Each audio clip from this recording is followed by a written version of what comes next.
always be there.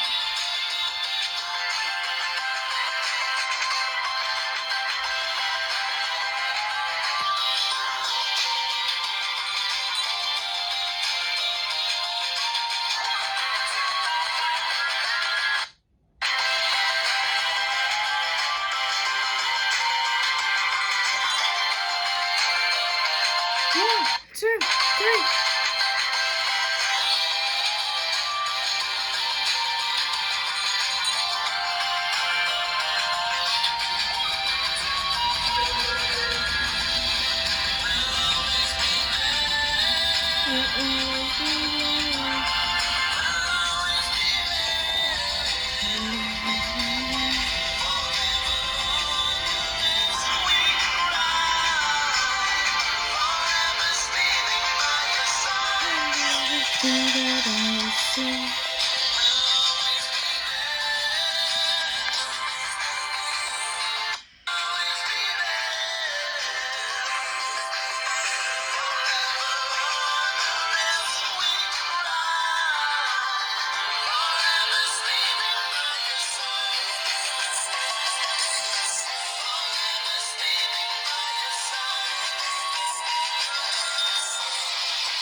Thomas sees the world.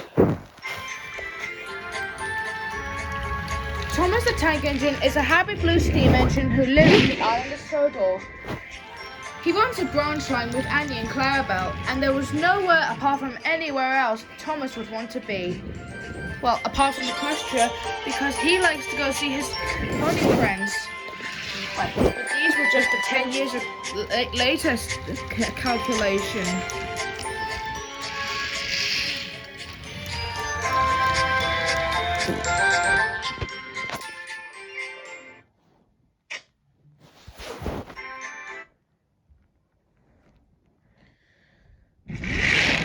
Then, when Thomas stopped at the station, a few people came into the Farquhar station.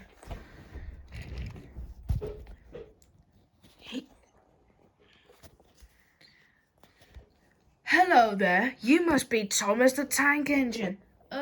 Yes. Well, Thomas, this was a secret, but I work for a newspaper on the mainland. I'm going to write all about you in your branch line. Thomas was pleased. I'm going to be a celebrity.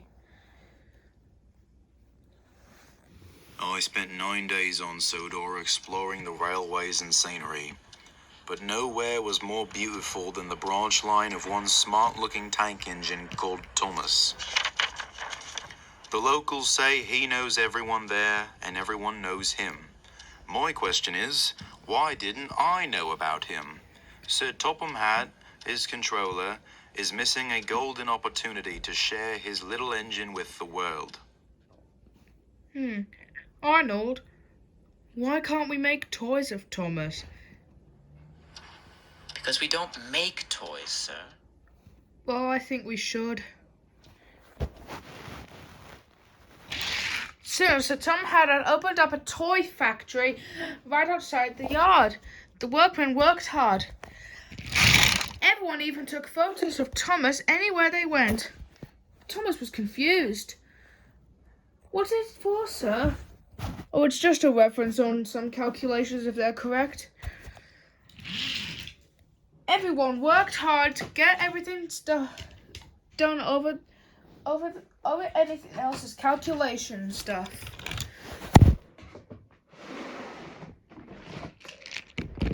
They brought boxes so that they could put toys of Thomas inside.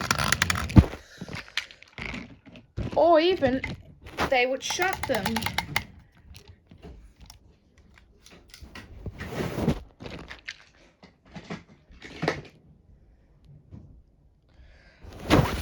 Later at Titmer's shed, Thomas would later discover those stuff like that whenever the Fat Controller came to see him for a second.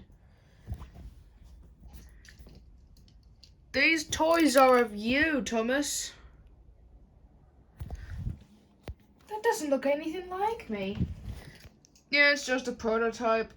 Something like from one of the unremoved television show of yours.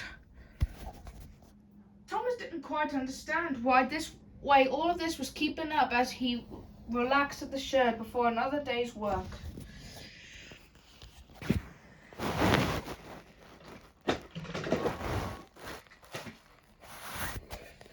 And any day, the Fat Controller's own different ways on selling toys of Thomas kept moving up. At a couple of days, he needed more and more to keep up.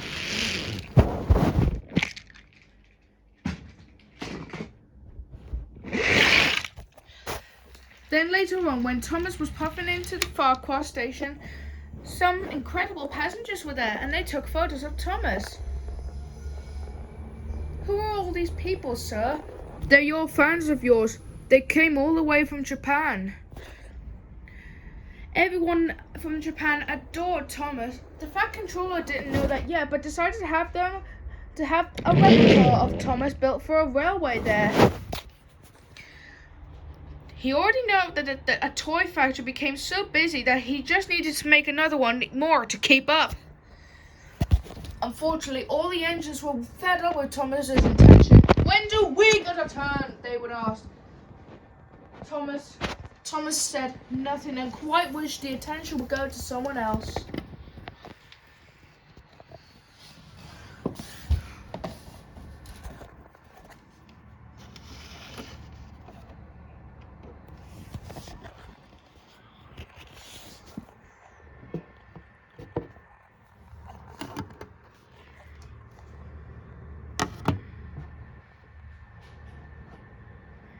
The next day, the Fat Controller went for the shed door, and Thomas came out, who just got ready to wake up for a busy day's work. The Fat Controller then spoke up. Thomas, remember about you used to say about wanting to see the world? I think so, but I only meant for I had a brilliant idea. There are so many children all over the world that want to see you. I have made arrangements for you to go on a world tour. Your first stop will be London, England, where you'll deliver a load of your toys to hundreds of happy children. Now, doesn't that sound wonderful? I think so, but I only meant... And once again, Thomas had no answer. Wah, wah, wah, wah, wah.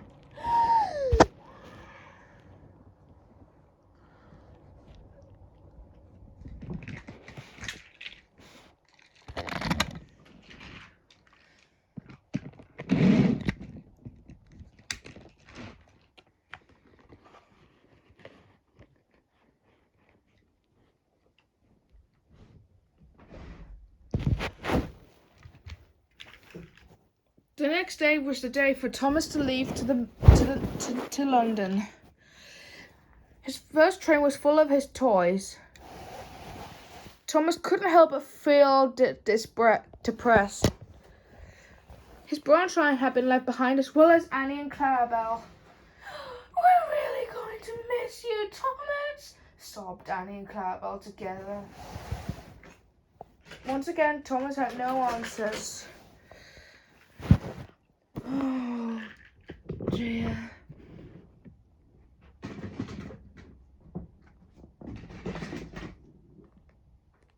For 1 minute later, Thomas made his way home.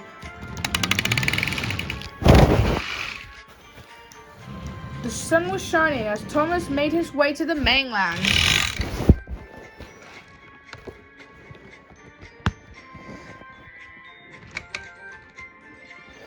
He kept muttering to himself between himself and his toys. "It's not like there isn't likely a sickly race of mutated genetic disasters on me. At least 60% of them are born blind.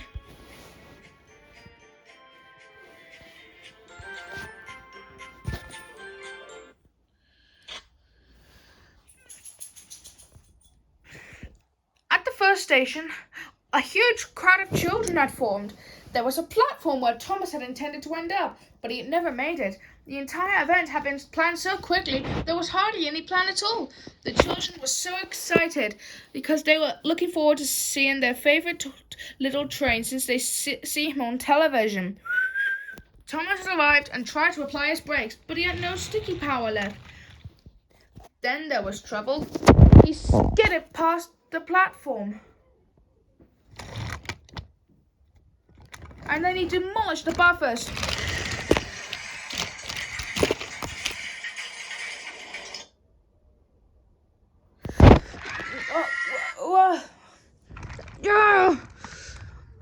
Then his train derailed and sent boxes and crates high into the air. Everyone screamed as Tiny Thomases rained from the sky like some whirling missiles.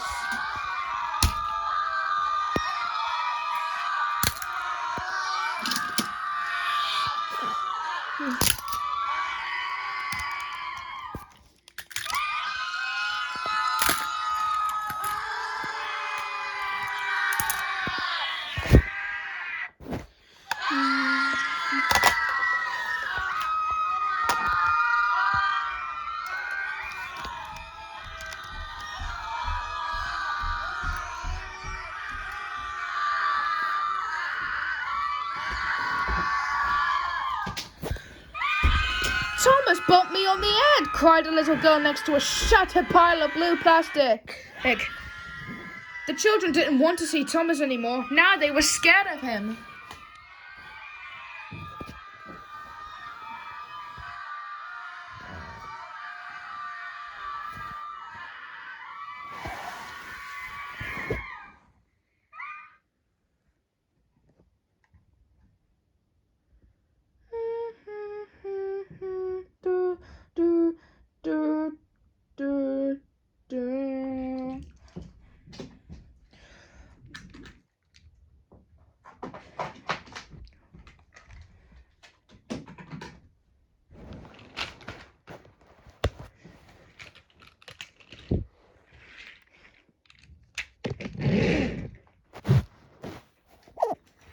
Thomas was sent for repairs and went back to work on his branch line.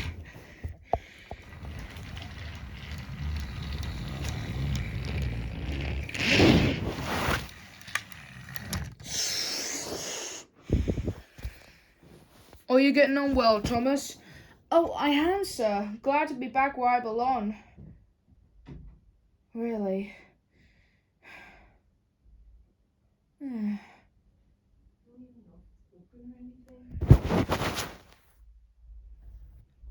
I wanted to say that I'm sorry about what happened. I got carried away with greed. My factory went out of business after you scared all those children, which was my fault. It's okay, sir. You didn't seem happy at all. I thought you always said you wanted to see the world. Oh, I was only ever talking about the island of Sodor. My branch line is my whole world. I don't belong anywhere else. Good engine. Go on then. Have a rest.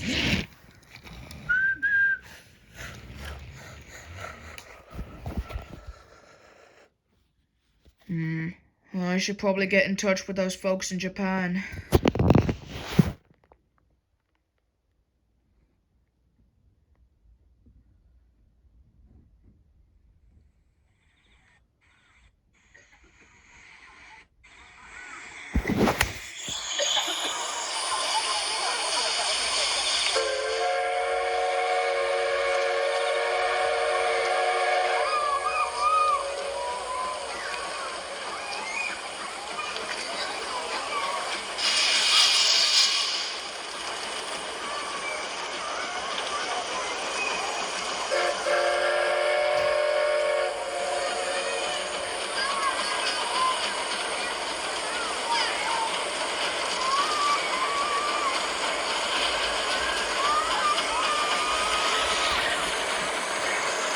Pull down in front of the foot of the Bagna.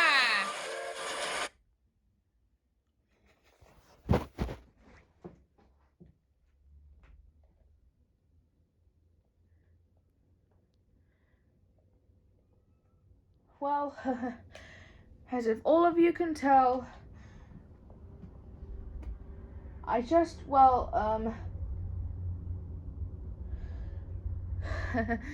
I mustn't, likely say any more of this start on what those stuff are like in future, or I shall spoil the next story.